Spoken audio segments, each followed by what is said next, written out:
महर्षि कन्नड ने डाल्टन से 2500 साल पहले एटॉमिक थ्योरी की खोज कर बताया था कि किसी भी तत्व का सबसे सूक्ष्म भाग परमाणु होता है।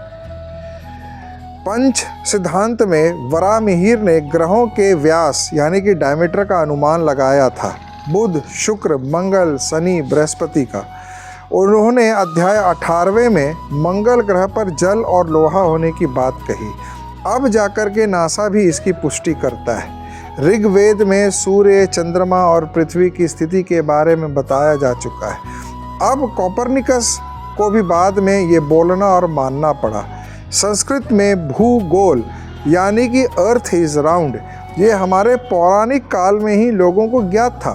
देवी देवताओं की प्रतिमा में भी गोलाकार पृथ्वी दिखाई जा रही है। सैकड़ों वर्षों पूर्व ये ज्ञात था, लेकिन उलट पश्चिम वाले पृथ्वी को चपटी बताते रहे। 5वीं सदी तक वो यही मानते थे। बाद में उन्होंने हमारी बात को सत्य माना। पता है हम हवन में घी क्यों डालते हैं? घी आग में हवन में जाने के बाद प्रोपलीन ऑक्साइड बनाती है और प्राकृतिक बारिश का यही कारण है। बारिश इसी से पैदा होती है। यहाँ ही नहीं, भारत ही एकमात्र ऐसी संस्कृति थी जहाँ महान योद्धा भी अपनी माँ के नाम से जाने जाते थे।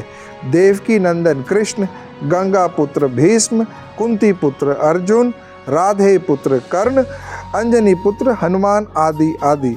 नारी एम्पावरमेंट की बात, नारी सशक्तिकरण की बात, वुमेन एम्पावरमेंट की बात आज जो हो रही है, भला इससे बेहतर उदाहरण दुनिया में कहीं मिलेगा? ये हमारे संस्कृति में प्राचीन काल से था। मैंने जैसे शुरुआत करी, ये हमारे श्रृंखला का 3रा अध्याय आपके सामने भारत के गौरवशाली इतिहास का मैंने प्रस्तुत किया।